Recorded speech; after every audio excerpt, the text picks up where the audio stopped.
আসসালামু আলাইকুম সম্মানিত সুধী।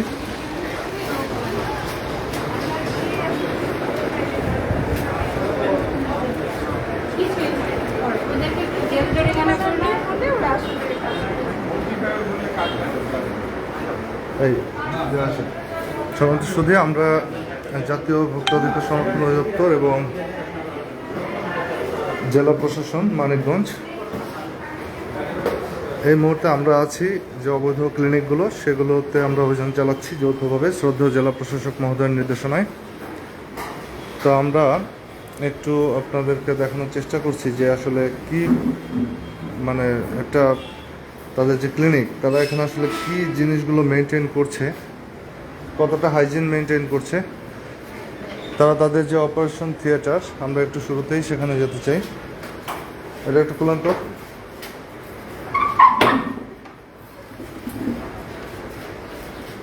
তো তাদের এই যে অপারেশন থিয়েটার একটু দেখানোর চেষ্টা করছি। এটা হচ্ছে তাদের থিয়েটার, যেটা ওটি, অথচ তারা এখানেই তারা বিভিন্ন যে খাদ্য সামগ্রী বোধহয় এখানে তারা পরিষ্কার পরিচ্ছন্ন করে, একেবারেই যেটা উচিত না। তো একটু আপনাদের দেখে এখানে ভিতরকার যে পরিস্থিতি। আপনি এদিকে আসেন, নার্স যিনি আছেন, এই যে এটা খুলে রেখেছেন, এটা কি? হ্যাঁ, এটা কি খুলে রাখার জিনিস? তো যখন হবে তখন খুলবেন, এটা আগেই খুলে রেখেছেন কেন? এটা তো বোতলটা আপনার ভাঙার কথা উচিত আগে, তাই তো? কিন্তু আপনার আগেই খুলে রেডি করে রাখছেন। আপনার এই রুমটা কি পরিষ্কার করেন না? কি পরিষ্কার করছেন? এগুলো যে ব্লাডের দাগ আপনার ইয়াতে লেগে আছে। হ্যাঁ, আপনার ওয়ালে যে ব্লাডের দাগ লেগে আছে, আপনার রুম তো একেবারেই নোংরা।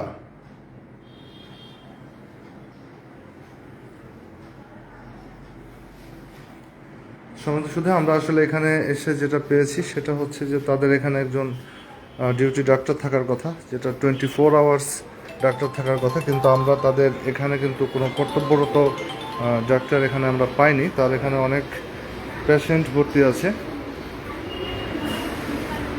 এখানে প্রায় তার 10টা যে কেবিন আছে, প্রত্যেকটা কেবিনেই কিন্তু পেশেন্ট রয়েছে, অথচ একটু ইয়াতে জানতাম ল্যাবে তো আমরা এখানে তার ডিউটি যে ডক্টর সেটা কিন্তু আমরা এখানে পাইনি।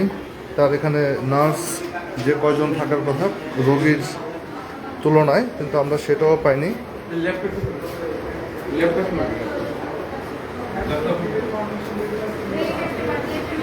তো আমরা তার এখানে অপেক্ষারত অনেক পেশেন্ট রয়েছে।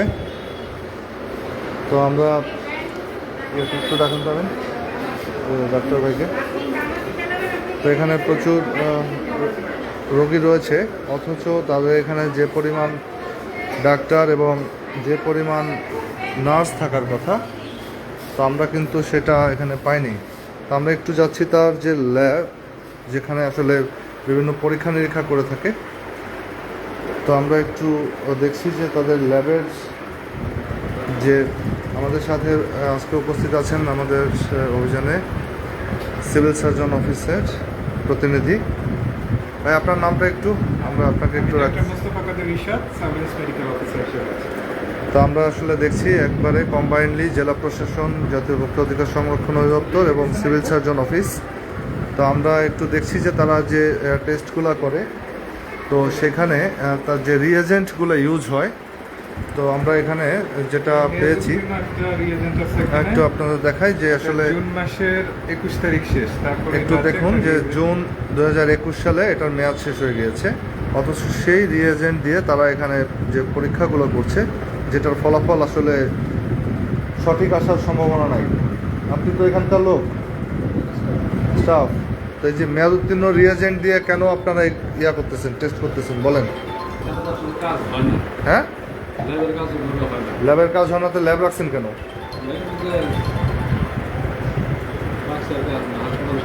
হ্যাঁ, পাশের বিল্ডিংয়ে করেন, আর এখানে রাখছেন মেয়াদ উত্তীর্ণ রিয়েজেন্ট। তো সম্মানিত শুধু আসলে এখানে বেশ কিছু অনিয়ম আমরা এখানে পেয়েছি তাদের, যে তাদের যে অপারেশন থিয়েটার এবং ওভারঅল যে হসপিটালের যে ক্লিনিকের যে পরিবেশ সেটা একেবারেই স্বাস্থ্যকর নয়। তো মেয়াদ উত্তীর্ণ রিয়েজেন্ট দিয়ে তারা এখানে বিভিন্ন পরীক্ষা নিরীক্ষা করছেন। এছাড়াও তাদের এখানে যে পরিমাণ ডাক্তার এবং নার্স থাকার কথা সেটা আমরা পাইনি। তো এই ফায়ার এক্সটিংগুইশার এটা কি অ্যাক্টিভ আছে? মেয়াদ আছে? ইউজ করতে পারে না, লাভ কি? এটা তো ইউজ, এটা তো লেমন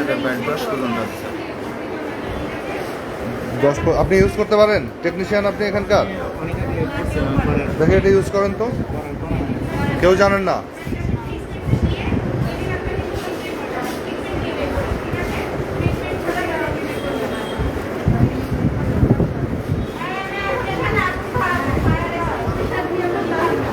শুধু একটু দেখানোর চেষ্টা করছি এখানে আসলে বিভিন্ন যে তাদের চার্জ, তো তারা একটা মূল্য তালিকা এখানে তারা টানিয়েছেন, কিন্তু তারা এখানে যে ডাক্তারদের নাম ব্যবহার করছেন এই ডাক্তাররা কিন্তু এখানে সার্বক্ষণিক থাকছেন না। যদিও এখানে সার্বক্ষণিক থাকার কথা, কিন্তু তাদের এখানে আমরা সেই সার্বক্ষণিক ডাক্তার পাইনি। এখানে যিনি ডিউটি ডক্টর থাকেন তাকে অবশ্য ফোন করে আনতে হয়েছে।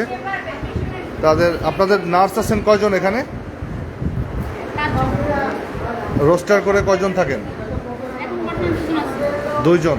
তো আপনাদের এত পেশেন্ট, 2 জন নার্সে আপনাদের হয় এখানে?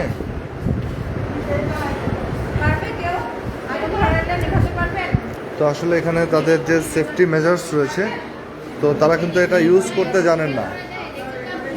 তো একেবারে অদক্ষ এবং হচ্ছে যে অবহেলায় এখানে রোগীদেরকে যে যারা সেবা গ্রহীতা আছেন তারা আসলে হয়তো অনেকে না জেনে চলে আসেন। তো তার এখানে সেই যে অব্যবস্থাপনা এটার একেবারেই সুস্পষ্ট প্রমাণ আমরা পেয়েছি। তো আমরা এই যে ক্লিনিক, এই ক্লিনিককে তাদেরকে ভোক্তা অধিকার সংরক্ষণ আইনে তাদের বিরুদ্ধে আইনগত ব্যবস্থা নেওয়া হচ্ছে এবং একটু সময় দেওয়া হচ্ছে যে যেহেতু এখন এই হসপিটাল যে ক্লিনিকটা আছে তাদের কোনো রেজিস্ট্রেশন নাই, অবৈধভাবে তারা এখনও পরিচালনা করছে। তো তাদেরকে 2 দিন সময় দেওয়া হচ্ছে যে এক্সিস্টিং যে পেশেন্ট রয়েছে সেই পেশেন্ট যখন এখান থেকে চলে যাবেন তারপর নতুন করে তারা আর কোনো পেশেন্ট অ্যাডমিট করবে না। তো দেন হচ্ছে তাদের এটা বন্ধ করে দেওয়া হবে। তো তাদের যে ওয়েস্ট ডাম্পিং যে সিস্টেম, তো একটু দেখাই। আসলে এই ক্লিনিকের ভিতরেই তারা এখানে যে ওয়েস্টগুলো রেখেছে, এই মেডিকেল ওয়েস্ট, তো এগুলো আসলে এইভাবেই খোলা অবস্থায় রেখে দিয়েছেন, যেটা একেবারেই উচিত না। তাদের এটা প্রপার ম্যানেজমেন্ট প্রয়োজন ছিল, কিন্তু সেটা না করে তারা খোলা অবস্থায় এভাবে এই ক্লিনিকের ভিতরেই কিন্তু সংরক্ষণ করেছে। তো আমরা এই বিষয়গুলো, এই অনিয়মগুলো তাদের এখানে যে পেয়েছি এবং সেই অনিয়মের ভিত্তিতেই আজকের এই যে প্রতিষ্ঠান, এই হসপিটালকে ভোক্তা অধিকার আইন অনুযায়ী জরিমানা করা হয়েছে এবং তাদেরকে 2 দিন সময় দেওয়া হয়েছে। তো একটু দেখুন এখানে যে ফার্মেসিটা আছে, তাদের ক্লিনিকের মধ্যে যে ফার্মেসিটা আছে, তো এখান থেকে আমরা একটু দেখাই যে ডিসপ্লে দেখেন একটু, যে এই ফার্মেসির ভিতরে যে ওষুধ তারা সংরক্ষণ করেছে বিক্রয়ের জন্য, এখান থেকে বাইরে থেকে দেখা যাচ্ছে এটার মেয়াদ শেষ হয়ে গেছে। আপনাদের একটু দেখানোর চেষ্টা করছি। দেখুন মে 2022, এটা কিন্তু অলরেডি এটার মেয়াদ উত্তীর্ণ হয়ে গিয়েছে। তো এই হচ্ছে অবস্থা এদের সামগ্রিক। তো আজকের এই অনিয়মিততায় এদেরকে ভোক্তা অধিকার আইনে জরিমানা করা হয়েছে এবং 70,000 টাকা, এবং সেই সাথে এদেরকে 2 দিনের মধ্যে তাদের সম্পূর্ণ যে সিলগালা এবং বন্ধ করার যে প্রক্রিয়া সেটা করা হচ্ছে। ধন্যবাদ আমাদের সাথে থাকার জন্য। আমাদের অভিযান অব্যাহত আছে, আমরা এখন পরবর্তী অভিযানের জন্য যাচ্ছি। ধন্যবাদ আমাদের সাথে থাকার জন্য।